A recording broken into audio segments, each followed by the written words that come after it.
Tomo lista por las dudas que me haya comido alguien y empezamos. Alzogaray, Arzamendia, Abayone, Ayala, Presente. Benítez, Presente. Bonomo, Ayala presente, perdón, Acá estoy, sí. presente. Castaña, Casuseli, Cid está, Cordero, estaba, a Cordero lo había visto por ahí. Da Costa también, porque era uno de los primeros que entró. Sí. Cueva, Darrichón, Di Marcio, Presente. Díaz. ¿Di Marcio? Sí. Di Marcio me dijo presente. Sí, profesora. No escuché, sí. Sí, Di Marcio, Di Marcio, Darrichón. no, Di Marcio está. Ernesto no lo vi. Ah, bien, gracias. Ah, por eso, porque no entendía quién era. Duarte, sí, Justín, está bien, Fernández, me pareció. Ferrari está, Flores está, Patricia, Franchi, Leila, Gavilán, Romina está, Gómez, Cristian, Yamila, Hamad, Zucarí. Gracias, que no sé si dice Zucarí, Zucari, con tilde en la U. Zucari, ninguna, o sea, no la pegué ni una. Zucari, bien. Leal está, Machioli, Presente. Márquez. Sí, acá estoy presente. Monteiro. Presente, profe. Montenegro. Para. Moreno. Mota, lo había visto. Sí, Mulet profe. también lo había. ¿Qué tal? Mulet también. Nigro. Oces también lo vi. La vi, perdón. Presente. Palaminuta también. Acá. Bien. Presente. Ok. Palaminuta. Petraca. Presente, También lo vi. profe. Sí. Ponte. Quiroga. Quiroga presente. Robles. Presente, Robles. Gracias. Muy bien, gracias. Santini Jorge. Presente, Santini profesora. Lucas. Santini Jorge Lucas, Ariel. ¿no? Porque ahí lo vi. No, Santini Jorge Ariel, estoy perfecto. acá. ¿Y Lucas? Ah, ok. Lucas no está entonces. Me equivoqué yo. Seijas, Camila. Acá, profe. Sosa, Cristian. Tallarico está. Villagra está. Villalba. Argañarás. Batista, Chávez y Espínola eran libres, pero bueno, nada. Los incorporé por si alguno quería,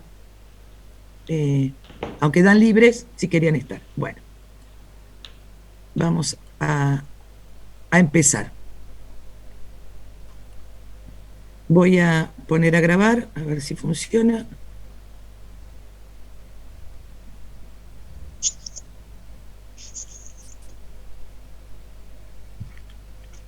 Profesora, disculpe, yo me conecté hace un ratito. Carlos Cordero, no sé si apareció. Vi que estaba tomando el... Sí, te había visto. ¿Sí? Algunos los pude ubicar cuando Estaba iban conectado, entrando. pero no pude, tuve un problema en el celular y no escuchaba el audio, por eso no. No, tranqui, no hay problema. Gracias. No, por favor, algunos los fui enganchando mientras iban entrando y después ya entraron todos juntos y me perdí. Bueno, buenas noches. Vamos a empezar con esta materia que es Historia de América o Historia Americana del siglo XX. Otra vez sopa, a los que me conocen, porque las tuve el año pasado en tercero, así que sería la continuidad. Para lo bueno y para lo malo, como es todo esto, ¿no? O sea, no sé si a veces es bueno o malo conocido que es bueno por conocer, o al revés, eso no lo sabremos aún. La idea es que tengo como dos cuestiones para plantear hoy, rápidamente. La primera es el programa, que se los voy a mostrar en PowerPoint, que después se los voy a mandar, porque todavía lo estoy rearmando. ¿Por qué? Porque a nosotros nos quedó del año pasado una unidad sin terminar. que era la unidad 4, que eran los primeros años después de la independencia. Entonces, la materia de cuarto comienza en 1880 y nosotros nos quedamos en 1824, un pequeño detalle. En el medio han pasado un montón de cosas. Entonces, la idea es que vamos a hacer una especie de unidad un tanto comprimida, pero no quiero dejar de ver algunas cuestiones que ahora les voy a plantear. Profe, perdón, yo no estoy en el Classroom. Ah, ¿no? No. Bien. Ni el de Americana, ni en la otra. Geografía. Geografía. Vos sos Montenegro. Montenegro, Ahora, Natalia. Yo te tengo. Ahora, yo te volví a mandar, es Natalia Montenegro con doble O. Sí. @hotmail.com. Sí. Bueno, lo mandé 2 veces porque lo tengo acá marcadito. Ah, ok. Bueno, gracias. Igual cualquier cosa, todo aquel que no haya podido entrar, si van al Facundo y buscan la materia, ahí está el código. Es que a mí me salta como error ¿sí? Cuando entro al Classroom desde el Facundo. Me dice como que no se encontró la página. Bueno, fantástico. Venimos joya. Perdón, Yo te vuelvo a mandar. Tengan presente siempre revisar el correo no deseado, que a veces pueden ir a parar a esa carpeta los mails. En el spam. Claro, que por ahí lo entienda de esa manera y lo mande para el spam directamente. A mí el año pasado hecho, gran parte de los mails de lo que se publicaba en el Classroom suyo, profe, me llegaban como spam. Esto es un Classroom distinto igual, pero digo que por ahí si usted hacía una notificación o lo que sea, me llegaba como correo no deseado. Bien, yo cambié. A mí me pasó algo similar, profe. Ah, ¿sí? Cambié el correo. Me pasó algo similar, me envió un mail, claro, ¿sí? Y me dice, me apareció eso, me dijo, Elizabeth Vanegas suele enviarte mails desde otra dirección. Entonces como que me avisó, todo directo a spam, pero me avisó como que podía haber algún cambio de identidad. Claro, lo que hice fue, porque tenía la casilla recontracargada del primer mail, y armé un Classroom con una cuenta del instituto. O sea, poniendo Instituto 46, no la mía personal. Para que incluso sea más fácil cuando me grabe el Zoom poder ubicarlo ahí. Digo, estoy tratando de ir viendo de qué manera manejarlo mejor. Pero bueno, cualquier cosa entonces, las 2 personas que me estarían faltando es Montenegro y antes me habías dicho Tallarico, porque lo que hago si no, les mando directamente un mail por la casilla de correo y no por el Classroom, ¿sí? O sea, se los mando como mail. ¿Alguien más no le llegó lo de Classroom? Bueno, entonces, yo les decía que primero vamos a trabajar con el tema de el programa, nada más que para contárselo, y después voy a empezar a ver una primer parte de lo que sería esta introducción, que es el final de la materia del año pasado. En líneas generales lo que vamos a hacer es tener una presencialidad en líneas generales, como hacíamos el año pasado, cada 15 días, para que ustedes tengan la posibilidad de leer. Menos esta semana, porque dentro de 15 días me cae 24 y 25 de mayo, que es feriado. Entonces, y no tuvimos la primera. Entonces, esta semana vamos a tener hoy y vamos a tener el lunes próximo, ¿sí? Para que no pierdan nada, porque además ustedes saben que el primer cuatrimestre es como muy cortito. Es de mayo a julio. Es hiper cortito. Sí, el 17 de julio termina, dicen, profe. Claro, porque después vienen las vacaciones. Claro. Entonces, la idea es, no quiero darles todas las semanas, por esta sencilla razón que después no tienen tiempo de leer, entonces por lo menos que lean. Entonces, vamos a tener hoy clase y el lunes próximo. Después les mando el link para seguir trabajando, para que yo les deje la bibliografía, para que cuando nos volvamos a ver, nos vamos a ver en junio, porque después tengo el lunes y martes feriado, porque el 24 es feriado porque es feriado puente y el 25 es feriado. O sea que tendríamos hoy, tendríamos el 10 y después el 17, porque el 24 es feriado y nos volveríamos a ver el 7 o el primero. Eso después me fijo, que es un martes. Porque vieron que tenemos lunes y martes. Y en líneas generales, no pongo los martes también, porque yo los martes doy geografía y me tienen que bancar las 4 horas en la pantalla. Una cosa es presencial, hay muchos de ustedes que cursan las 2 materias, entonces es como... no hay problema, Alexis, decile a Agustín que no se haga problema por trabajo, dale. Profe, ¿le puedo hacer una pregunta? Sí, decime. Yo sé que de mi parte va a ser muy molesto. Bueno. Pero, por ejemplo, por el problema que estoy teniendo yo, sí. Si vamos encajando a partir de hoy, semana por medio, calzo justo la presencialidad 100%. Ahora, si me calza a partir de una semana corrida hacia adelante, no voy a poder cursar nunca, porque voy a estar siempre de tarde en el trabajo. Claro, el único problema que tenemos es esta semana va a ser corrida, porque el 24 es feriado. Después volveríamos a cada 15, la normalidad, sí. Digamos. Sí, sí. Espectacular. Después sí. Bueno, bárbaro.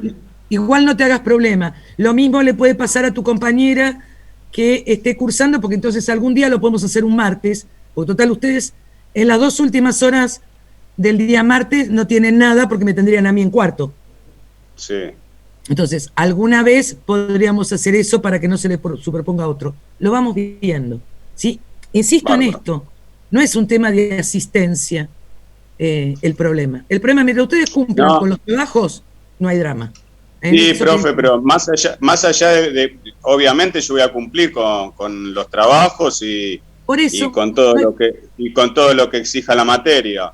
Pero a mí, particularmente, personalmente, me gustaría participar de la clase, me gustaría verla la clase. Dale, vamos a intentar. De eso se trata también. Dale, vamos a intentar, pero digo, más allá de eso, aquellos que tengan un problema laboral y demás, no estamos en una situación como para no tener en cuenta esto, ¿no? Recién le pasa a un compañero que no puede ingresar porque tiene problemas laborales. Esto es así, y uno no puede darse el lujo de decir, ahora no voy, ¿no? Digo, o que está en un trabajo, no lo dejaron salir, o no llegó, o no puede conectarse, esto puede pasar. Bien, aclarado esto que tenemos poco tiempo, que la semana que viene vamos a tener clase, que voy a retomar la unidad que no di el año pasado porque se nos acabó el tiempo, y no puedo empezar en 1880, insisto, si yo no me paro de alguna manera en lo que habíamos dejado. Hay algunos que no cursaron conmigo el año pasado, algunos habían cursado antes, ¿sí? O venían de otro lado. Vamos a ir viendo cómo nos vamos a ir acomodando. Como criterio para contarles yo apelo a una historia parado en lo que se llama historia social crítica, en líneas generales. Entonces, mi preocupación está relacionada con América Latina, con las características políticas, económicas, sociales y culturales en el mismo nivel de igualdad, ¿no? O sea, esta idea de las personas dentro de un contexto haciendo la historia. ¿Por qué les digo esto? Porque, bueno, son distintos marcos teóricos, más allá que la bibliografía ustedes tengan, como pasó el año pasado, alguna bibliografía que era de materialismo histórico, otra que era de historia social crítica, no sé, Mire, se acuerdan que era más materialista, Alperín es más clásico, digo, vamos a ir mezclando, porque mi idea es que cada uno de ustedes elija qué tipo de corriente historiográfica va a llevar adelante cuando den clase, ¿no? O sea, entonces, la idea es mostrarles, yo adhiero a una, pero después cada uno puede adherir a la que le plazca, después de haberla conocido al resto, ¿no? Ustedes igual ya tuvieron historiografía el año pasado, y también van a tener este año. Bueno, para empezar, vamos a ver si sale compartir, ¿cómo era esto? Compartir pantalla.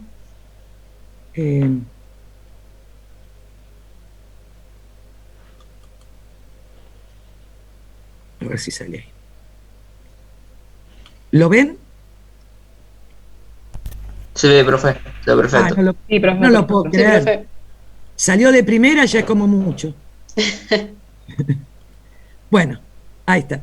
Es más, hasta los veo a ustedes, cosa que otras veces no me pasaba. Ahora algunas caritas veo. Es la máquina, no soy yo.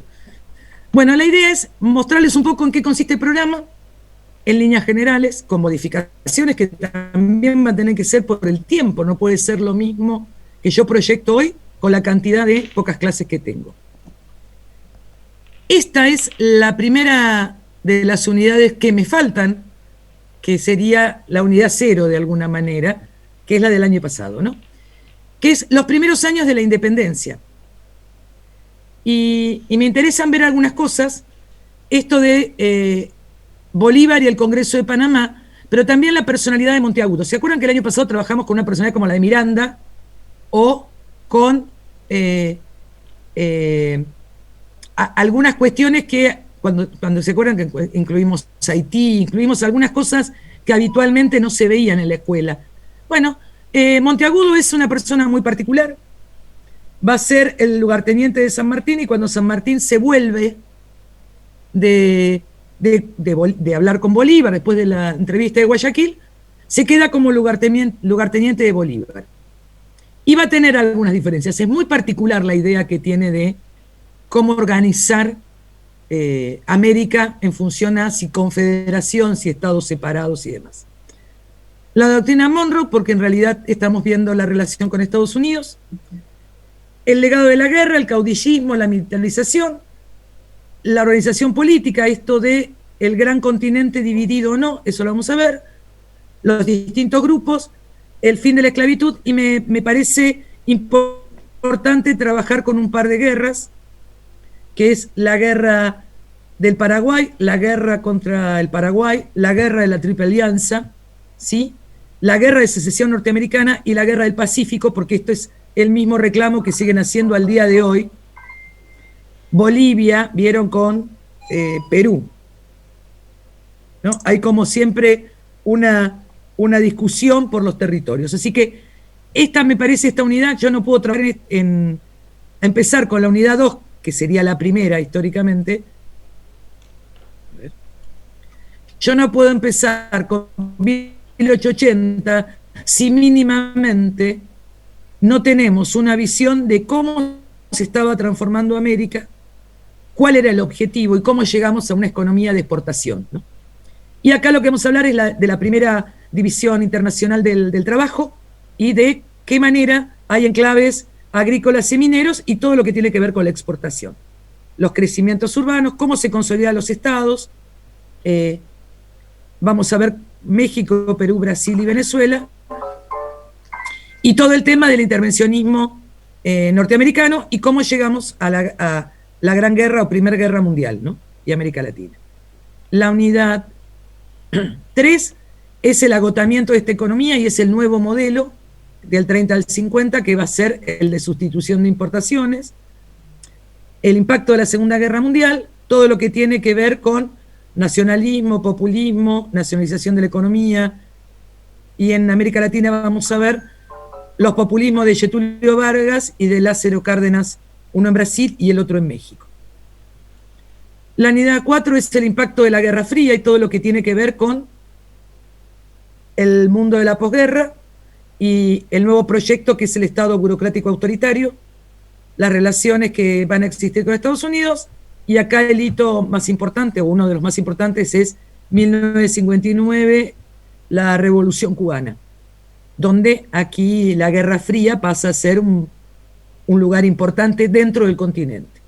Entonces, Revolución Cubana, el tema de guerrilla, lucha armada, las dictaduras patriarcales, las primeras más grandes que va a haber, reformas agrarias, intentos de democratización, Guatemala de Arbenz, Venezuela, las luchas sociales en América Latina, la vía democrática al socialismo chilena, que es la de Pinochet, la de Salvador Allende, y cómo se termina esta vía a través de la dictadura de Pinochet, las dictaduras militares y la doctrina de seguridad nacional. Y la última unidad sería de 1890 al 2010, que tiene que ver con la llegada del neoliberalismo, la salida de las dictaduras, la llegada de los neoliberalismos a América Latina, los movimientos sociales y campesinos, la Revolución Zapatista, el Grupo Sin Tierra, el Estado Plurinacional de Evo Morales, Venezuela y la Revolución Bolivariana de Chávez, y cómo siguen reclamando hoy los pueblos originarios sus derechos sobre la propiedad de la tierra. Entonces, preguntas. Lo primero que voy a hacer, voy a apagar el celular, porque en realidad, si no va a seguir sonando todo el tiempo. Perdón. Listo. Se acabó. Preguntas. Sí que fui rápido, pero piensen que el programa es extensísimo, no me va a alcanzar el tiempo, entonces la idea es sí ir tomando algún hito importante de cada uno de los temas. ¿Y por qué? Porque ustedes en realidad no dan historia de América Latina en la escuela. Pero estoy convencida que para poder enseñar historia tenemos que tomar de alguna manera alguna posición. Y muchas veces nosotros damos historia argentina sin ponerlo en el contexto latinoamericano. Y esto hace que cometamos errores. De hecho, pocas veces se da lo que vamos a ver más adelante, que es la guerra de la Triple Alianza o la guerra contra el Paraguay, la destrucción de un Estado, ¿sí?, por injerencia extranjera, o la guerra por el salitre. Digo, un montón de cuestiones que en líneas generales no las llegamos a ver y no entendemos después los procesos de la Argentina o cómo Mitre llega a la presidencia si no entendemos lo que fue la guerra, ¿sí? Claro, igual le puedo hacer una o mejor dicho, un comentario. Sí, que dale. En realidad, por lo menos el año pasado, lo estoy viendo ahora, por suerte, de algún modo se entrecruzan las tres historias que tenemos. ¿Por qué le digo esto? Bien. Porque con el profesor Jakubowicz justamente arrancamos en el siglo. Se supone que tenemos que empezar siglo XX. Sí. Pero resulta que el año pasado empezamos a estudiar en Historia Mundial desde el siglo V y siglo XIX. Lo vimos, no sé cuánto, las últimas 4 clases. Entonces, de alguna manera me quedó más claro Carlomagno que lo que sucedía en el siglo XIX. Y la revolución industrial. Claro, y me encuentro perdido de alguna manera, y si uno no está perdido del todo es por este entrecruzamiento de datos que hay un poco entre las historias con la historia de Argentina y con la suya, sobre todo, que de alguna manera actúa como enlace de las otras. Pero si no, le digo, estaría 2 veces más perdido de lo que estoy, que ya mucho. No te hagas problema. Yo cuando terminé el profesorado, después que me recibí de profesora de historia, me di cuenta que San Martín y Napoleón habían sido contemporáneos. Porque yo había estudiado las argentinas por un lado y las mundiales por el otro. Entonces, realmente me di cuenta y digo, pero si yo sabía que había luchado en la batalla de Bailén, pero no importa, me parecía que Napoleón era más viejo que San Martín, ¿no? Uno tiene como algunos desfasajes que tiene que ver con el criterio de cómo se estudia. Así que no te hagas problema que... Lo que pasa es que, como dice usted, no todos los estudiantes estudian de la misma manera. Hay chicos que preparan de primero con de tercero y de segundo y se mezcla todo y es como que, como dice usted, uno no quizás se encuentra un poco perdido, ¿no? Por eso la idea es, a mí personalmente me gusta historia latinoamericana y me parece que es... no, pero el que es disfrazado en realidad es la estatua de Belgrano, que pone de San Martín. El Belgrano, yo no sé si está en la estatua que está en Plaza de Mayo, en realidad era una estatua de Napoleón, que cuando se le encargaron en 1880, le cambiaron la cara. Digo, porque comprábamos estatuas, porque había tanta plata acá que se compraban estatuas y no le ponían, les mandaron un cuadro para hacer la cara. Así que no estabas tan lejos, Alexis, del tema de las estatuas y de lo que hizo la generación del 80 para conseguir parecernos a París. Pero bueno, más allá de esto, la idea es que yo creo que la única manera de poder entender historia argentina es si la vemos dentro de un contexto latinoamericano e internacional, porque si no lo que hacemos es trabajar en compartimientos estancos y cuando uno convive con la historia, todos los días uno agarra el diario y tiene noticias nacionales e internacionales y se entrecruzan, sobre todo en un mundo tan globalizado. Bueno, esto es un poco la idea. Para poder tener pensamiento crítico, mínimamente tengo que tener una relación entre lo que es el contexto. Así que me alegro de que vengamos todos atrasados igual, así que venimos todos por el siglo XIX. Mi idea ahora es plantear algunas cositas. Yo después todo esto se los mando. Volvemos a encontrarnos la semana que viene y después les doy la bibliografía. porque lo que quiero presentarles ahora es parte de eso que ustedes me van a ayudar a armar, como habíamos quedado en la materia en el fin del año pasado. Así que voy a compartir ahora nuevamente pantalla, a ver si me sale igual.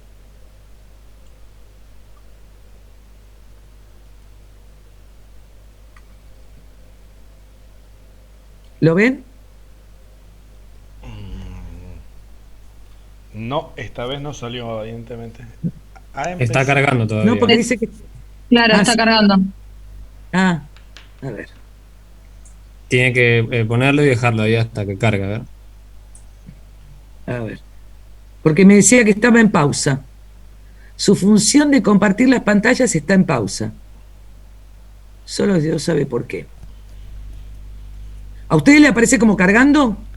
Sí, sí, a mí me está cargando todavía. Sí, pero te dice que está cargando la función de compartir pantalla.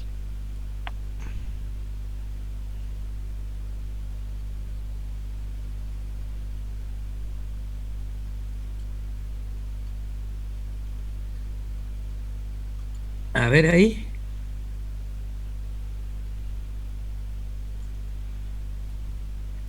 Bueno, ven que no me podía salir tan bien. No, es de un solo uso, como mis cinturones. Sí. Es muy posible que aparezca otra cosa. A ver, vamos a probar compartir pantalla.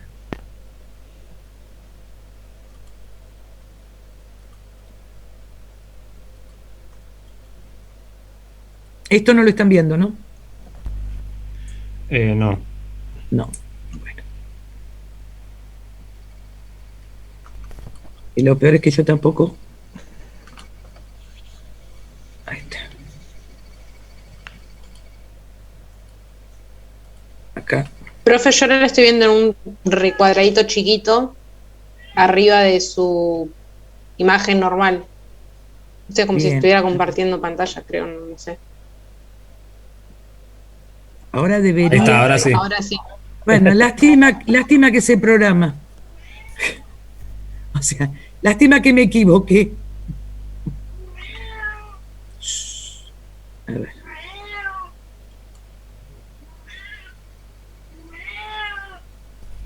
¿Cómo gritas ayudante de cátedra? Sí, estamos. Ven, y ahí me dice que está en pausa. Ahora, Pero- es muy vamos a hacer una cosa.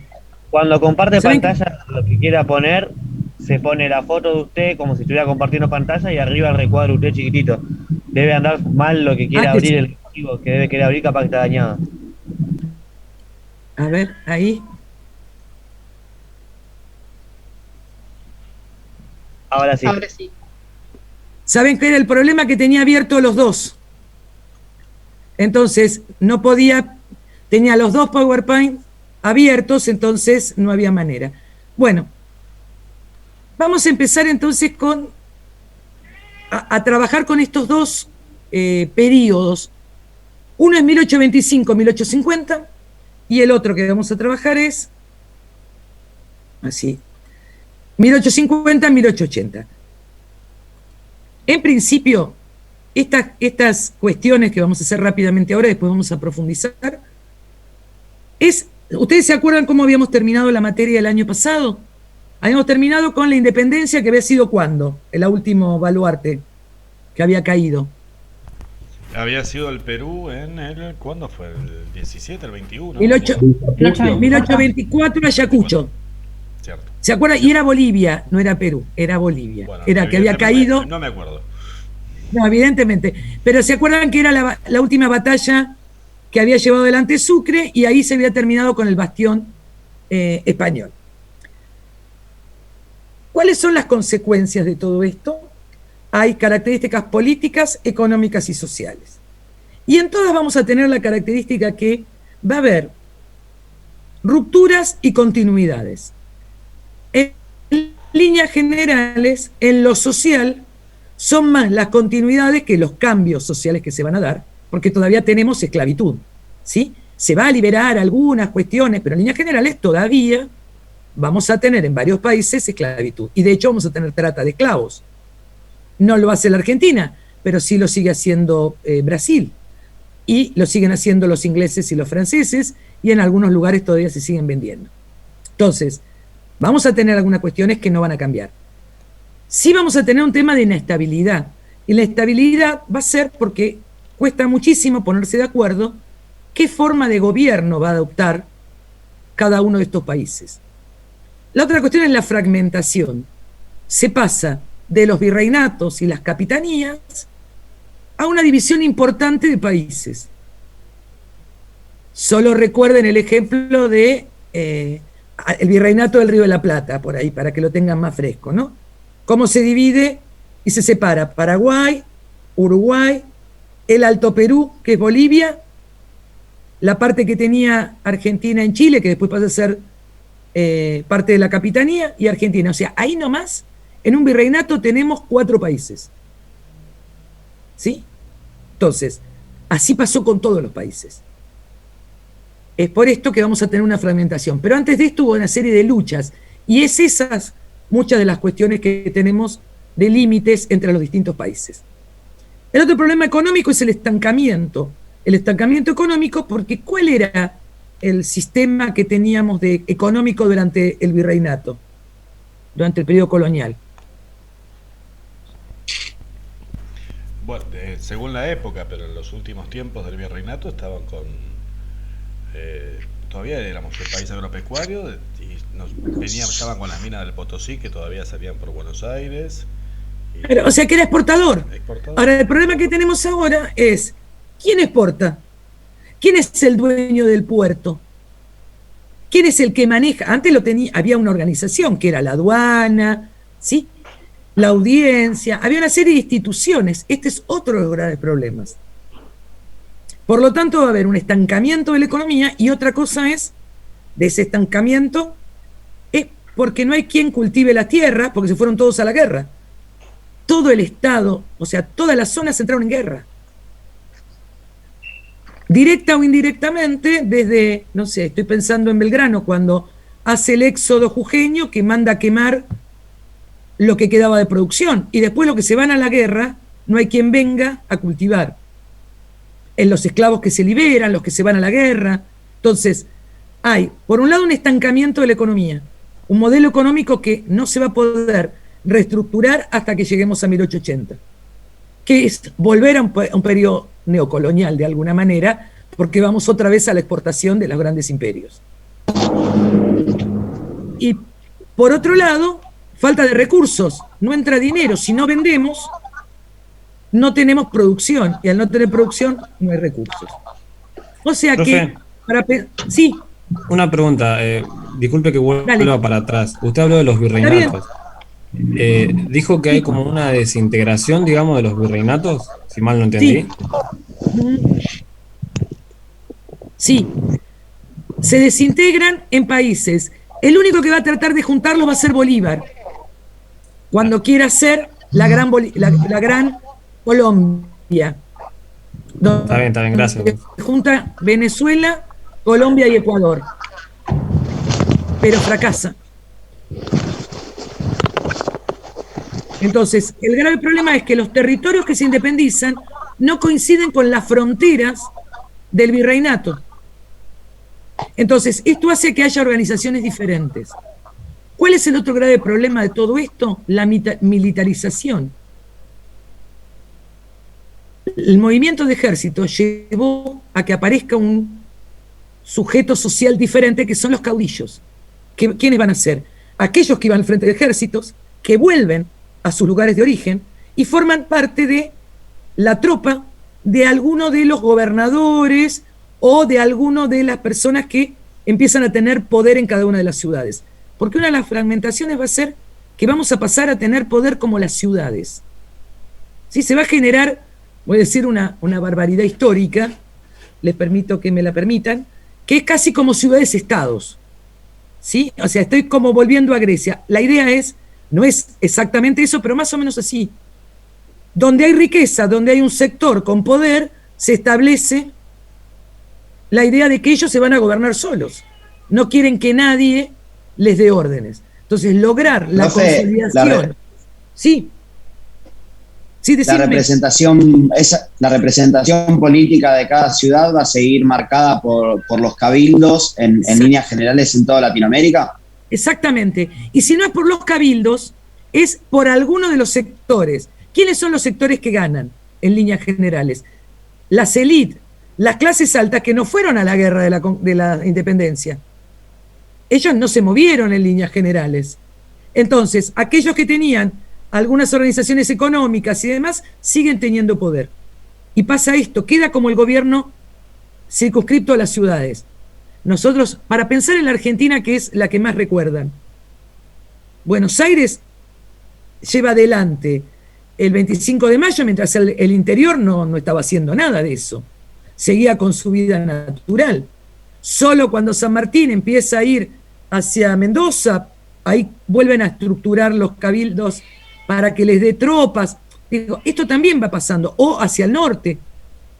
Entonces, me interesa que les quede claro en la cabeza que la lucha de independencia, bueno, fue un desastre a nivel político, económico y social. No fue la panacea, no es que hicimos la independencia, estamos todo bárbaro, sino que a partir de ahí hay que construir un Estado. Y la construcción de un Estado se va a hacer cuando llegue en casi toda América Latina lo que nosotros llamamos la generación del 80 en la Argentina, que van a ser el gobierno de los científicos, la élite intelectual, económica, ¿sí?, que va a negociar con el exterior y que van a ser los dueños de los puertos, porque el otro grave problema es ese. En el medio de esto, si ustedes piensan en Argentina, aparece Rosas y la discusión por el puerto de Buenos Aires. ¿Se entiende? Para que se vayan ubicando. Lo que pasa en Argentina pasa en todos lados. En líneas generales, cuando se habla de independencia, hay como una visión muy romántica. Esta visión romántica de que la lucha de independencia se termina y a partir de ahí está todo bárbaro. Y en realidad es en ese momento donde empezamos a tener la mayor cantidad de complicaciones. ¿Cómo hacer la organización nacional? ¿Y qué significa Estado y qué significa nación? Dentro, por supuesto, de un Estado burgués con determinadas características. Piensan que, ¿qué estaba pasando en Europa? Había habido en 1830, ¿sí?, una revolución. En 1848 hay una revolución en París. Digo, existe la revolución industrial, pero también hay una revolución donde sectores de izquierda hacen barricadas, ¿sí?, en contra de quién eran las autoridades. ¿Se entiende esto? El mundo no es solamente lo que nosotros tenemos la idea del Cabildo, la Casa de Tucumán y un montón de gente con galera pensando que todo se había terminado. Por eso me parecía que este periodo era muy importante para poder entender lo que... Revolución, y en la independencia no pasó nada. Muerte, hambre, violaciones, destrucción de todo aparato productivo, destrucción de instituciones. Es la ruptura de un sistema colonial. Y el problema es, ¿y después qué hago? ¿No? Entonces, la idea es que tengan claro esto para poder entender después todo lo que conlleva y qué importancia tienen los caudillos y qué importancia va a tener la destrucción de los caudillos para poder tener un Estado nacional. Hasta que yo no domino todo un territorio y voy a poder entender en la Argentina la mal llamada campaña al desierto. Necesito territorios para armar un Estado destruyendo a un otro. Patria es donde se nace en ese entonces. Y este es un problema, porque para los hijos de los españoles nacidos en América, ¿se acuerdan que la discusión era quién era la patria?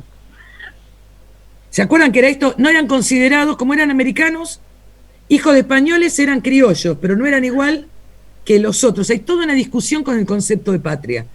De hecho, el concepto de patria es una construcción social.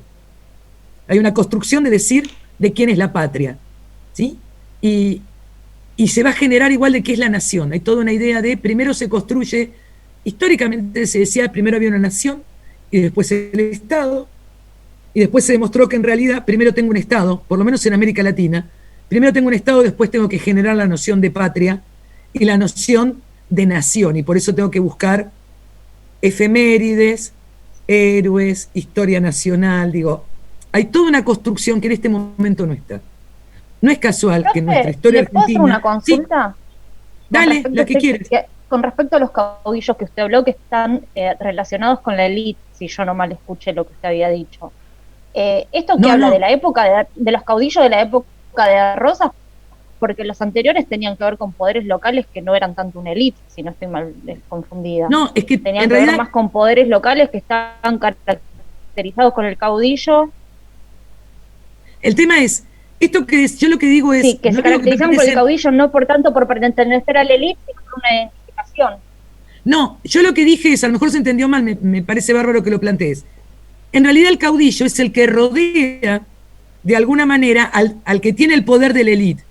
¿Sí? Es este grupo militar que cuando vuelve no tiene laburo y va a pasar a ser su guardia de corps. ¿Sí? Son los gauchos, en algún lugar son los llaneros, en los llanos del Orinoco. Son aquellos que pasan a ser su ejército personal, pero que rodean a estos poderes locales, porque vuelven, el que salió a la guerra, estamos pensando que de 1810 hasta el 25 fueron 15 años de guerra. Insisto en esto. Uno tiene esta idea romántica que rápidamente se resuelve, pero fueron 15 años fuera de su lugar, fuera de su contexto. Los ejércitos en América Latina se juntaron de todos los países. O sea, llegaron al Perú y a quedar bajo las órdenes de Bolívar ejércitos argentinos, estando en Venezuela. ¿Se entiende? Esto es una movilización social muy particular. Algunos volvían y otros no. Y cuando volvían, no tenían ni familia, ni tierra, ni casas. Es una guerra. Y en una guerra, aunque fuera de independencia, en todas hay muchas pérdidas. Políticas, económicas, sociales e individuales. Ese que fue a la guerra no es el mismo. No sé si te aclaro con esto cuando explicaba lo de los caudillos, ¿sí? Que por ahí lo expliqué mal antes. Perfecto, porque yo lo había entendido como que los caudillos pertenecían a la élite, pero bueno, lo tenía identificado con otra cosa. Los caudillos, excepto Rosas, que es considerado un caudillo, pero que sí que ya pertenece a otra élite terrateniente, que es otra cosa por ahí, un caudillismo diferente al anterior que se venían gestando en las diferentes regiones del interior, sobre todo. Claro, el tema es este de... No, yo por ahí me expliqué mal, pero la idea es que el caudillo es como el ejército personal, o sea, estos vuelven al ejército personal del gran caudillo, ¿sí? Y se establecen a su alrededor. Bien, esto para plantear este periodo. ¿Preguntas a todo esto? ¿Lo habían pensado alguna vez así, el tema de la independencia, las guerras? ¿Tienen registro de esto? A ver, en realidad siempre me quedó una imagen, pero probablemente la estoy ubicando mal en el tiempo seguramente, a partir del libro sobre héroes y tumbas, ¿no? Cuando, bueno, vio Lavalle, el ejército, qué sé yo, qué sé cuánto, perseguido por Oribe, pero sí, esta sensación de pérdida, de no tener a dónde volver, del que volvía lo degollaba la mazorca, sí, o sea, ya eran medio don nadie cuando se fueron y cuando vuelven, además de ser don nadie, son fantasmas. Y eso que estás hablando de 1850, porque estás hablando de 1845, o sea, estás hablando de la mazorca, estamos hablando de posterior encima. Este primer periodo es como el más fuerte, es cuando vuelven de la guerra de independencia. Después empiezan las luchas internas. Por ahora estamos volviendo de la independencia. Este sería el primer periodo. El otro periodo, que es 1850-1880, es el periodo de la consolidación del Estado Nacional en lo político, y para tener Estado necesito fronteras. Entonces empiezo las guerras a pelearme y a ver sobre quién avanzo, sobre qué territorio del otro. Porque acá el tema es, ¿quién es el otro? Mientras éramos colonia, no había una discusión de si este es boliviano, peruano o colombiano. La diferencia era entre ser nativo o no, o estar a favor de la dependencia o estar en contra, ser realista o ser patriota, entre comillas. Acá encima ahora tengo que pelearme por la frontera. ¿Por qué? Porque tengo que establecer los territorios. Todas las luchas que vamos a tener son para marcar territorios. porque no Creo, estaban Elizabeth, demarcados, porque no tenían los mismos... Sí, dale. perdón que te interrumpa, creo que en el texto de Miranda, que vimos el año pasado, sí. Hablamos un poco de eso, que antes el enemigo por ahí era externo, y a partir de los procesos de revolución e independencia, después ya el enemigo es interno, digamos. Exactamente. Y después, además, ¿a quién le convienen los enemigos internos? O sea, después voy a tener externos que van a apoyar un sector u otro por una política económica que va a ser extractivista, porque el tema es extraer o agricultura o minerales que necesitan y que es lo que pone en crisis al resto del mundo por no poderse llevar los elementos que durante la colonia se llevaban. Ya no va a ser España porque quedó debilitada, ya no va a ser Portugal, porque se acuerdan que con Brasil tiene una relación muy particular, se acuerdan que no vimos la independencia, no había lucha, era diferente, pero sí vamos a tener dando vuelta por ahí Inglaterra primero y después, o Gran Bretaña primero y después Estados Unidos. En el económico vamos a pasar al liberalismo y al nuevo pacto colonial, y es acá donde otra vez va a ser esta política de extracción y volver a enviar a otros países nuestra mercadería. Y en lo social, en este nuevo pacto colonial, nos falta gente para trabajar, así que va a ser el tema que van a ser en líneas generales las capitales o los puertos. Entonces, todo lo que conocemos al día de hoy de un Estado se consolidó entre el 25 y el 80. Por eso me parecía que no lo podía dejar pasar tan alegremente, porque en realidad es como las bases de un montón de cosas. Sobre todo porque ustedes cuando ven Argentina, ven mucho de Rosas, ven mucho de los caudillos unitarios, federales, y parece que eso solo pasa acá. Eso pasa en toda América Latina. ¿Preguntas? ¿Comentarios? Yo, profe, tengo una Dale, Maxi. una duda con respecto a la... Sí, a ver, lo que me genera, creo que ya lo hemos charlado incluso el año pasado, pero se evidencia una suerte de balcanización, digamos, de los virreinatos, sobre todo en lo que es Hispanoamérica. Digo, a pesar de que hay una conciencia en algún punto en ciertos... en los núcleos incluso intelectuales de esta primera etapa, que me voy un poco a la anterior, posrevolucionaria, hay una conciencia de unidad, cierta unidad en la lucha, digamos, en cierto sentido, contra el enemigo, que es en este caso el realismo. Esa balcanización, ¿cómo termina? ¿Qué es lo que termina moviendo, digamos, o haciendo pesar la balanza para esa masiva, digamos, división de estados o creación de estados, que si bien responden, digo, a una organización colonial, digo, porque son las gobernaciones las que tienen después van generando su autonomía y van delimitándose, digo, hay un montón de expresiones de unidad que no terminan nunca por cuajar. ¿Qué es lo que termina haciendo que no cuaje, justamente? Que no se pueda, ni siquiera, por ejemplo, en el caso que comentabas recién, en el caso de la Gran Colombia, ni siquiera en Ecuador, Colombia y Venezuela pudieron sostener, Colombia todavía con Panamá en su órbita, pero digo, ¿qué es lo que termina volcando la balanza hacia esa balcanización? En líneas generales es la realidad que convivían adentro de sus virreinatos. Era una fuerza externa que los tenía, pero independientemente cada uno ya tenía una organización económica propia. O sea, no dependía, la zona que era costera tenía una producción y se autofinanciaba. El que vivía de la zona de la mina del Potosí se autofinanciaba. Digo, comenzaron a hacerse núcleos internos que estaban de alguna manera encorsetados por el imperio. metidos, o sea, ¿qué nos diferencia a nosotros para pensarlo con Paraguay? Y el virreinato del Río de la Plata nunca le daba bolilla a Paraguay. Era propio su desarrollo. Con el Alto Perú, era propio el desarrollo. Hasta que llegaba una orden desde el virrey de Buenos Aires. ¿Se acuerdan lo que les pasó con el indio que había venido a pedir a una audiencia caminando a Buenos Aires? O sea, bueno, esto Catari, ¿no? que parece ridículo, Tomás Catari era, por decir. ¿Quién? Tomás Catari. ¿no? Exactamente, que venía a pedir sus fueros a Buenos Aires. Cuando vuelve, digo, esto era lo que sucedía.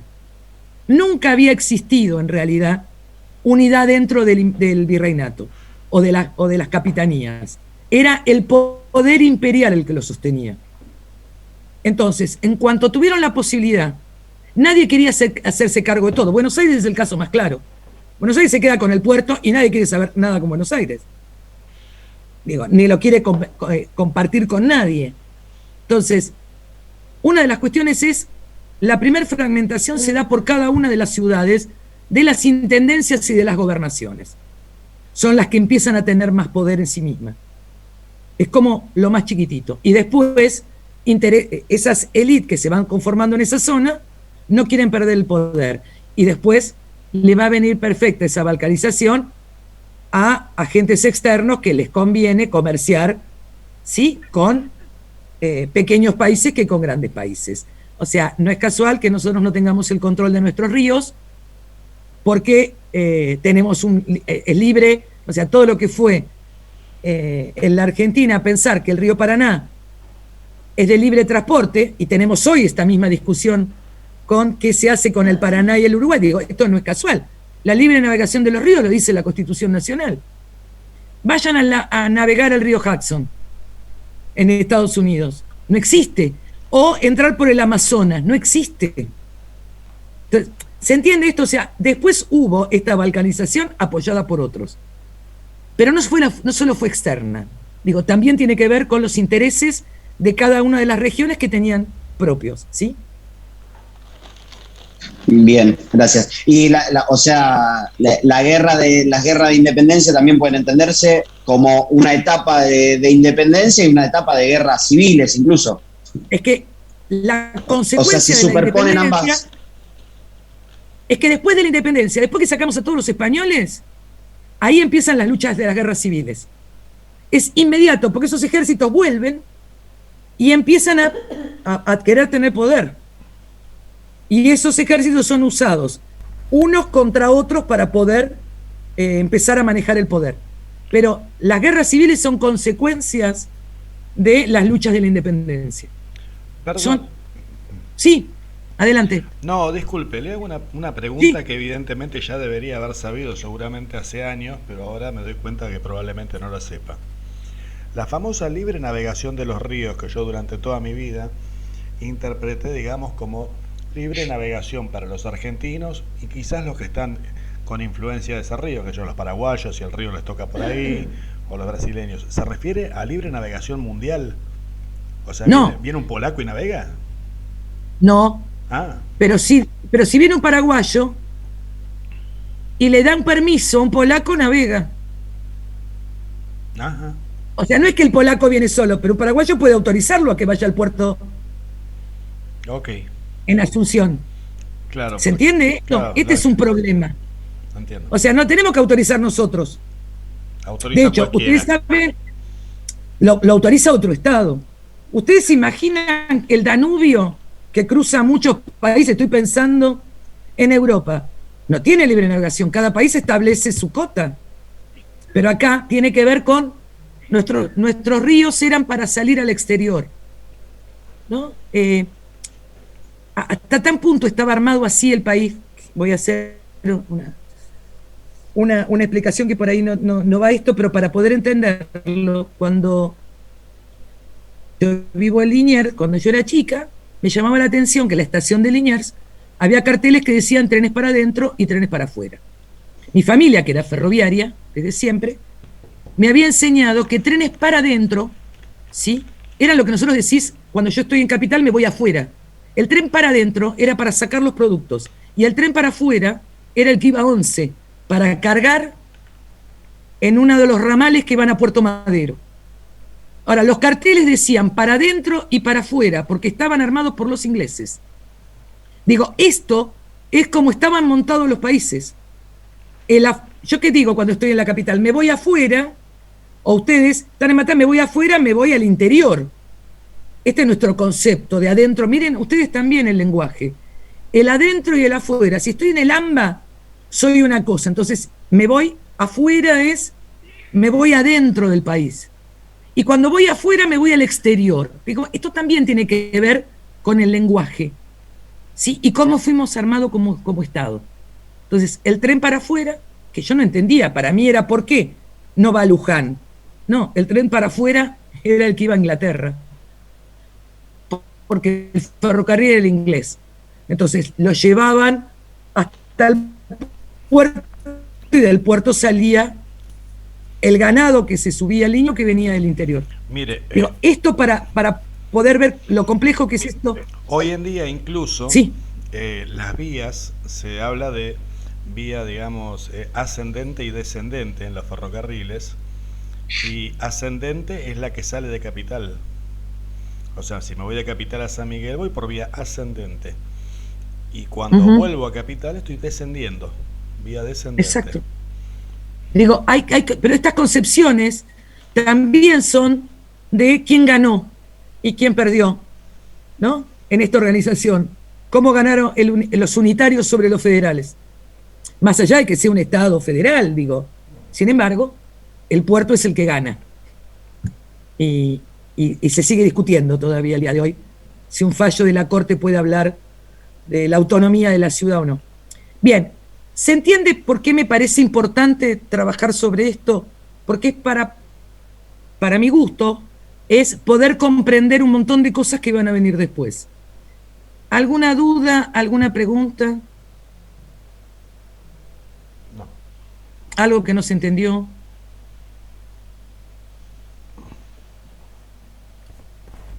Bueno.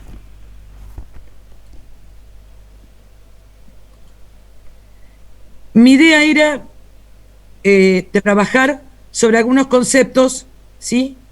Pero me parece que no lo voy a hacer porque son 8 menos 20, ¿sí?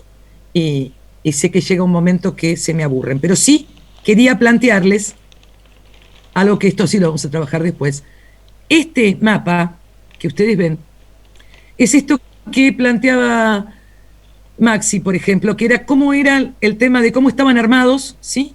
De alguna manera, en 1826, cuando se hace el Congreso de Panamá, la estructura, lo que era México adentro de Estados Unidos, ¿sí? Porque todavía no había perdido gran parte de su territorio, la gran Colombia que tenía Venezuela, Colombia, Ecuador y Panamá, Perú, Bolivia, que era mucho más grande, miren el tamaño de Bolivia y el tamaño del Perú y la salida al mar, ¿sí? Lo que era Paraguay, que Bolivia era mucho más grande todavía. Y en este momento Uruguay no existía porque era la provincia cisplatina, porque había sido tomada por Brasil. ¿Está? O sea, de alguna manera, este era el mundo, igual lo vamos a trabajar después. En este mapa, a ver si lo podemos ver, vamos a tener, entre otras cosas, entre 1825 y 1828, acá una gran confederación, ¿sí? Que son las Provincias Unidas de América Central, Guatemala, El Salvador, Honduras y Costa Rica y Nicaragua, y Panamá no. Acá vamos a tener una confederación que va a ser Perú y Bolivia juntas. Y acá vamos a tener otro grave problema, que es que va a ser en Ecuador Guayaquil, porque Guayaquil ya era una ciudad independiente en el momento que se hace la entrevista de Guayaquil. Se había declarado como ciudad independiente porque la hizo antes que el resto de Nueva Granada o de la Gran Colombia, que va a ser después. Entonces, digo, acá vamos a tener una serie de cuestiones que nos va a llevar a conflictos que me interesa ver más allá que trabajemos después. Esto de las guerras regionales para trabajar. El Brasil y el Río de la Plata, fíjense, en este momento Uruguay no es nuestra. en un momento había sido nuestra, ¿se acuerdan? Que era la banda oriental del Río de la Plata. También esto del nombre, ¿no? Banda oriental porque está al oriente de Buenos Aires. O sea, yo soy el centro del mundo, Buenos Aires, y a mi oriente está la banda oriental. Y de hecho se llama República Oriental del Uruguay. Y después, para los brasileños, va a ser provincia cisplatina porque está pegada al Río de la Plata. Entonces, o sea, en realidad le van cambiando el nombre en función de la ubicación del otro. Después vamos a ver esta guerra, después entre Perú y la Gran Colombia, Chile y Buenos Aires y la Confederación Argentina contra la Confederación Peruano-Boliviana, Estados Unidos contra México, la guerra de la Triple Alianza, Argentina, Brasil y Uruguay frente al Paraguay, la guerra del Pacífico del Salitre, que es la última, Chile, Perú y Bolivia. Pero paralelamente a esto hubo otros conflictos, Perú con Bolivia, Perú con Ecuador, Ecuador con Colombia. ¿Por qué? Porque todo esto formaba parte, primero de la Gran Colombia, y después, por un lado, y por otro lado, una confederación peruano-boliviana. Entonces, una de las cosas que hay que tener en cuenta, por ahí, para poder entender, voy a salir de acá, ahí está, para poder entender mejor algunas cuestiones, nunca se estableció un límite por características culturales en América. O sea, nunca se estableció la idea que tenía Tupac Amaru, Tupac Katari, digo, nunca se pensó en eso. Todas las divisiones que se hicieron poniendo como base los antiguos virreinatos. O sea, hicimos una independencia, pero utilizamos la estructura de la conquista. ¿Se entiende esto? Porque si no, Perú y Bolivia deberían haber estado juntas de alguna manera, si pienso en la reivindicación del imperio inca, o por lo menos nunca les importó en América, porque la independencia no la hizo el pueblo americano originario, la hicieron, sí, los descendientes de los españoles. ¿Se entiende esto? Porque si no, nosotros, por eso tenemos estos conflictos. No podrían existir conflictos fronterizos, ¿sí?, con los pueblos originarios, si son los dueños de la tierra. ¿Se entiende esto? O sea, siempre el que ganó, o sea, se hizo la independencia, pero con el criterio de la conquista, ¿no? Son los mismos los que lo hacen. Preguntas, dudas, no sé si lo habían pensado alguna vez. Entonces, profe, la división del territorio fue por esto, por el virreinato de Buenos Aires está acá, el virreinato de tanto está acá, y así se divide y queda. Es que en realidad, adentro de cada uno de ellos, lo que se van acomodando son los sectores que triunfan, que van a ser, de alguna manera, los de mayor poder, las élites. ¿Cuándo encontraron a los indios después de Tupac Amaru? Digo, una revuelta. La vamos a tener después, ¿eh? Sí, en 1880 hay una serie de revueltas indígenas importantes en Argentina. Primero es la de lo que va a ser la mal llamada campaña al desierto y lo que va a ser la destrucción de los indios del Chaco, que los masacran la forestal y los ingenios azucareros, y de eso se habla menos, porque fue casi en 1905. Digo, estaba como nadie se quiere hacer cargo de eso. O sea, no solamente es Roca, sino que después de Roca también el Estado argentino destruye y entrega a los indios para trabajar en un lado de la forestal y en la otra para el quebracho y en el otro para los ingenios azucareros. Claro, igualmente, en América sí. No, que decía Decime. que, o sea, las divisiones no surgieron en base a una cuestión identitaria, por ejemplo, como dicen, bueno, los pueblos originarios, pero ni siquiera en base a una cuestión identitaria como criollos, como descendientes españoles, porque se fraccionan, porque si no, de última tendría que estar todos juntos, y en definitiva, dejemos de lado a los indios, ¿sí? Los otros se supone que eran todos españoles o criollos, compartían determinada identidad, y eso no impidió que se fragmentaran en pedacitos buscando el billete, claramente. No, pero porque además cada uno tenía sus intereses particulares. Nunca Profe, estuvieron ¿con juntos. las provincias pasa lo mismo? Tipo, cuando se empieza a dividir el país, ¿pasa más o menos exactamente igual? O y de alguna porque manera si está pasa lo Tucumán mismo. chiquitito así, alrededor tiene unas provincias que lo doblan en tamaño. ¿Cómo? Tuvo que ver también con el poder que los caudillos en la Argentina también van conformando, ¿sí?, determinadas élites que están en el cabildo, porque en realidad no todos los caudillos pertenecen a los sectores más bajos. En la Argentina, el que pertenecería a los grupos más bajos sería el Chacho Peñalosa, ¿sí? Pero si estoy pensando en Güemes, si estoy pensando en Rosas, digo, no son de los estratos más humildes, ¿sí? Porque son los que eran hacendados o tenían algún tipo de prestigio determinado. O habían sido héroes de la independencia, porque esto también. El héroe de la independencia trae un prestigio, ¿sí? Y después, las provincias, según se van aliando entre lo que va a ser la ciudad de Buenos Aires, ¿no? Ustedes calculen que la Constitución es en 1853 y Buenos Aires entra en 1862, ¿sí? Y cuando gana, después de la batalla de Pavón. Entonces, todo lo que era lo federal se quedó desdibujado frente a quienes fueron los generadores del Estado, que fue Mitre, Sarmiento y Avellaneda. En ningún momento pensaban en el interior, ¿sí? Esto también tenía que ver con el poder local. Lo que queda claro es que durante el periodo español también había poderes locales, que no manejaba nunca España. ¿Se acuerdan los problemas que había con los corregidores? ¿Sí? Que le marcaban la cancha a los indios con el tema de lo que pagaban. Nada, y no sabían nada en España. Y el oidor, hasta que se enteraba en la audiencia lo que pasaba. Entonces, digo, todo esto nos da a ver que en realidad la fragmentación existía desde antes. Lo que existía antes era un corset que lo había puesto el imperio y que después se empiezan a jugar los intereses. Cuando Bolívar va a proponer el congreso que vamos a ver la semana que viene, panamericano, y piensa, ¿se acuerdan que era lo mismo que había dicho Miranda cuando decía que quería hacer un estado desde México hacia el sur con la capital en Panamá? Digo, esto era imposible. Era imposible. Y de hecho, se parte en 1000 pedazos, al punto tal que Bolívar pierde hasta la Gran Colombia. Queda separado. Monteagudo, que es su mano derecha, es asesinado, digo, antes de llegar a esto, y Bolívar dice, yo no puedo entender por qué no podemos hacer una confederación. Centroamérica se divide, cuando lo lógico es que fuera la Confederación Centroamericana por el tamaño, si uno quiere, de cada uno de los países. Pero la realidad es que cada ciudad tenía sus características. Sí, Ariel.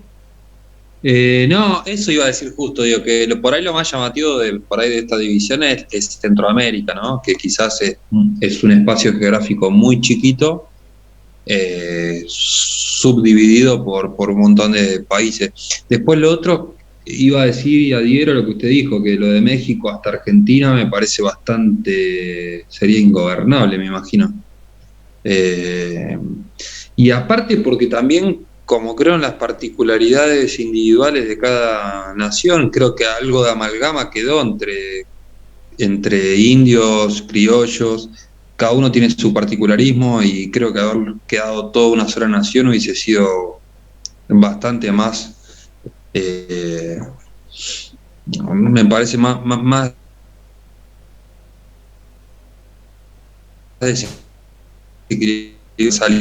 realizar una cultura, porque creo que, bueno, América es una, pero bueno, digo, por la distancia con México puede llegar a resultar bastante complicado, me parece, perdón.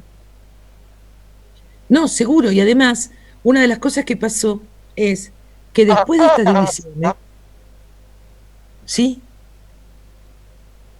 No sé quién habló. Adelante.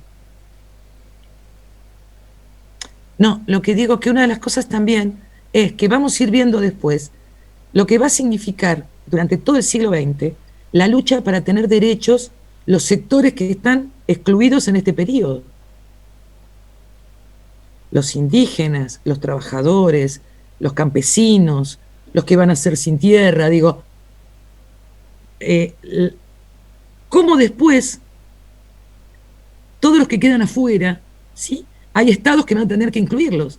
¿Se imaginan que en este periodo no les importaba si había una tierra indígena. Es más, los estados van a avanzar, en México sobre todo, tomando las tierras como tierra baldía. Los indígenas no tienen título de propiedad de sus territorios, es lo que pasa acá con la discusión en el sur. No hay un título de propiedad porque en realidad las tierras son comunitarias. Y yo necesito un título si era mío antes de que existiera la propiedad privada. Entonces, esta conceptualización hace tierra baldía. Entonces, va a haber una reforma en México, por ejemplo, se va a pelear con la iglesia y con los indígenas. Le saca las tierras comunales a los indígenas, las tierras a las comunidades religiosas. ¿Para qué? Para plantar y para exportar. Cuando llega este nuevo modelo, como si yo pensara en la soja. A eso me refiero, ¿no? Sí. México y quizás Perú son como un caso de una base aborigen mucho mayor y otra escala de lo que es Sudamérica, por ejemplo. Digo, Argentina por ahí no tenía una base, sacando el NOA, de aborígenes, de una estructura aborigen importante o hasta incluso de densidad, digamos. No es la de México y Perú, me parece, perdón, ¿no? Mira, algunos autores te dirían que lo que fue la campaña del desierto, la matanza de indígenas que se hacen en Argentina, es muy grande, ¿sí? Que comienza Rosas de alguna manera en su primer campaña al desierto, expulsándolos, qué sé yo, que hay grupos indígenas importantes igual que esclavos, ¿no? Gran cantidad de negros, pero acá el problema es que nosotros llegamos como tarde a esas cuestiones. Digo, ¿por qué tarde? Porque todo se centralizaba en Buenos Aires. Entonces, lo que pasaba en el resto no importaba. La provincia con mayor población de origen negro en los censos del 70 y 1900, me pueden decir, ¿cómo puede ser Santiago del Estero? ¿Sí? Había una comunidad negra de esclavos, porque eran los que se escapaban, en vez de ir hacia el norte, por miedo que Brasil, o sea, hay una gran comunidad en lo que sería Misiones, eran que venían escapando de Brasil, pero muchos de Buenos Aires se iban a Santiago del Estero, escapando de que los vinieran a atrapar de vuelta. Digo, y estas cosas quedaron como desiguales. Uno de los problemas que tenemos en la Argentina, que sí es cierto que nosotros tenemos el concepto por ahí de indígenas asociado a incas, mayas y aztecas, digo, como grandes comunidades. Imperios. Pero acá hay muchísimas. Claro, pero además acá hay muchísimas. Los Quilmes se los sacó de su lugar y se los trajo a la provincia de Buenos Aires, estaban en el norte. Los comechingones en Córdoba. Que por supuesto tenían un tema. La ciudad de Buenos Aires misma era territorio querandí. Claro. Y los charrúas enfrente. Entonces teníamos los que cruzaban, ¿no es cierto?, de Uruguay para acá. Ahora, ¿qué fue lo que sucedió de alguna manera? Se les fue sacando las tierras tan pronto que fueron muriendo de alguna manera. Los fueron como incorporando. El caso más típico en la Argentina son los gauchos. ¿Qué es un gaucho? Es el hijo, ¿sí?, un marginado, de un criollo y la violación de una india. Eso es un gaucho. Porque el gaucho es producto de una violación, no es otra cosa. No es alegremente las mujeres decidían. Ahora, sí, la historia que tenemos es que los indios eran malos y se llevaban a las blancas como cautivas, ¿no? Siempre el tema era, los indios roban a las mujeres blancas. No digo que no se las robarían. Exactamente, los cuadros. No digo que no se las robarían. Pero los que primero fueron los españoles asentados acá sin mujeres violando. Y bueno, estos fueron los gauchos. Estos fueron los marginados, de alguna manera. Y eran marginados por ambos. En el caso de los gauchos los indios no lo querían porque eran la visión de la violación, era como la vergüenza, y los españoles no lo querían porque era un objeto que había salido de alguien, digo, estoy diciendo. Claro, no eran de uno ni de otro. Pero se entiende. Exactamente, eran los peores, eran los desclasados. Bueno, en algunos otros lugares muchos gauchos se unían a los indios, vivían en comunidades y después se los arrasa con la campaña al desierto. Digo, en la Argentina. Pero bueno, en el resto de América pasa cosas similares. No sé si los aburrí mucho. Bueno, hoy, perdón, lo estamos viviendo con los mapuches, tehuelche, ¿no? También en el sur. Exacto. ¿Qué pasa con el sur? No me acuerdo cómo se llama el lugar donde no me sale el pull-off, ¿ves? El título de la propiedad se lo prometieron, ¿sí?, en algún momento a un grupo de mapuches que ayudaron, porque esto es lo peor, un sector para que no esclavizaran a su pueblo, ayudó a los primeros conquistadores de la zona y le prometieron eso, la propiedad de las tierras. O sea, estoy hablando de algo terrible para este sector que los acompañó, los ayudó y qué sé yo. Y nunca le dieron el título de propiedad. Por lo tanto, no es de nadie. Por eso Benetton compra tierras que no puede comprar. Pero el otro problema es, yo para reclamar en un sistema capitalista tengo que tener un título de propiedad. ¿Cómo reclamo? ¿Cómo digo que si alguien se mete en mi casa, que es mi casa? Tengo que tener una escritura.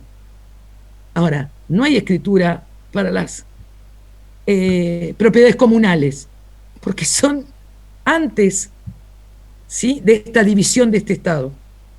Entonces, todo es muy complejo. ¿Sí?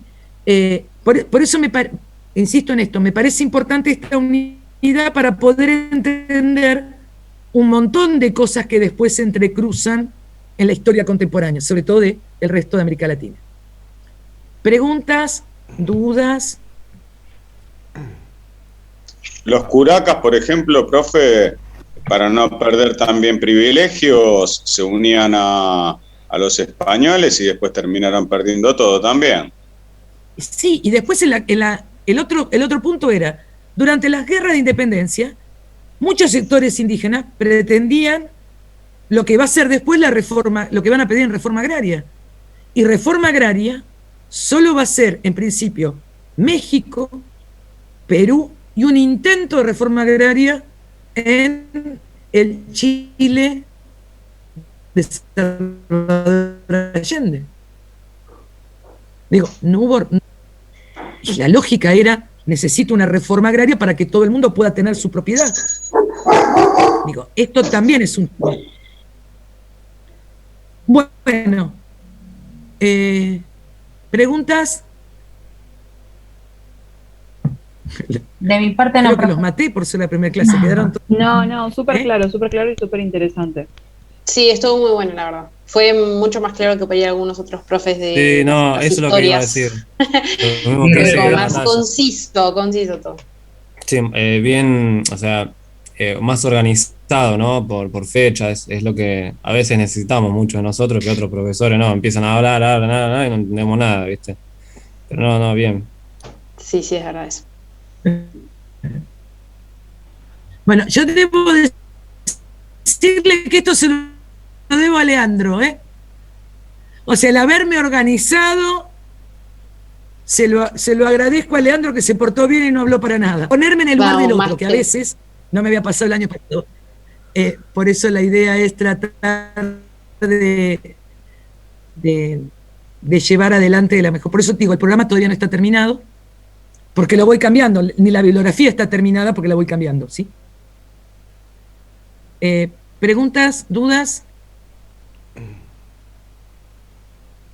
Bueno. Profe, una consulta. Un placer verlos. Sí. Dale. Sí, Romina.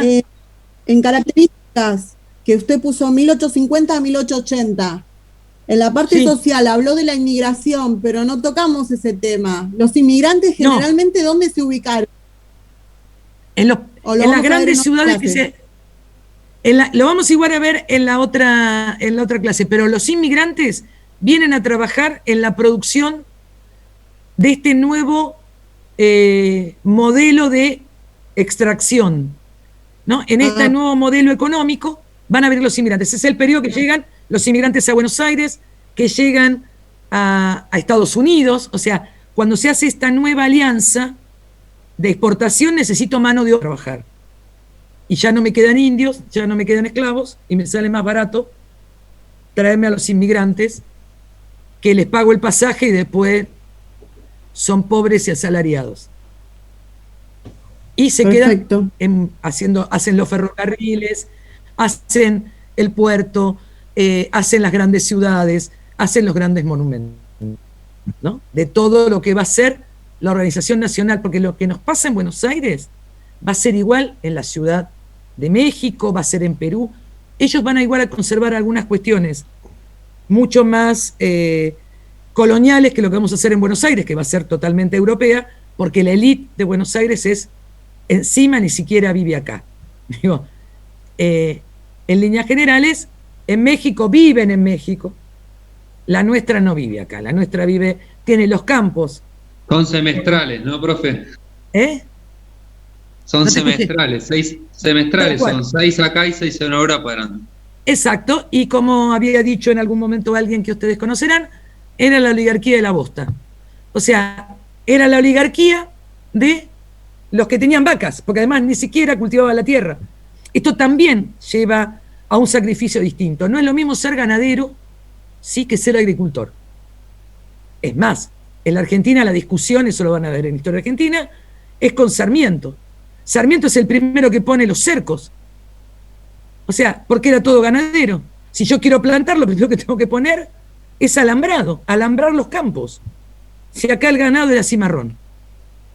Digo, esto también va cambiando la estructura. En tierras más chiquitas, sí, es más agricultura y menos ganadería. Entonces, no es lo mismo. En Estados Unidos pasa lo mismo que acá. No todo lo que es la campaña al oeste, habrán visto en cuanto a película la discusión entre los ganaderos y los agricultores, porque el tema era la misma tierra.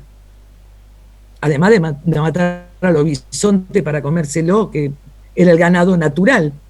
Pero de alguna manera eso tiene que ver también con un avance de cambiar la producción. Mientras eran los saladeros, no tenían por qué plantar más que lo de subsistencia en Argentina. En Centroamérica, la producción, pensemos solamente en Haití. ¿Cuál es el grave problema de Haití? El azúcar y la destrucción de toda otra producción que no sea el azúcar. Bueno, chicos, los dejo porque la que estoy viendo me tengo que ir a la clase de tercero. Nosotros también, profe, nosotros también. Bueno, un placer verlos, cuídense y nos vamos a ver el lunes que viene. Yo igual voy a mandarles algo por el Classroom, pero nos vemos. Mañana martes, la tercera y cuarta hora no la tenemos. Entonces. No, yo les voy a mandar material, prefiero tener, les voy a ir mandando alguna cosita, pero la clase es el lunes próximo, ¿sí? Okay. En principio vamos a hacer clase. Sí. Chao. Gracias, profe. Para no aburrir. Buenas noches, profe. Acuérdese, profe, por favor, el mail. Sí, anoté Montenegro y Montenegro y Tallarico. ¿Alguien más tiene problema con el Classroom? No, profe. Chao, chicos. Gracias, profe. Gracias, profe. Gracias, profe.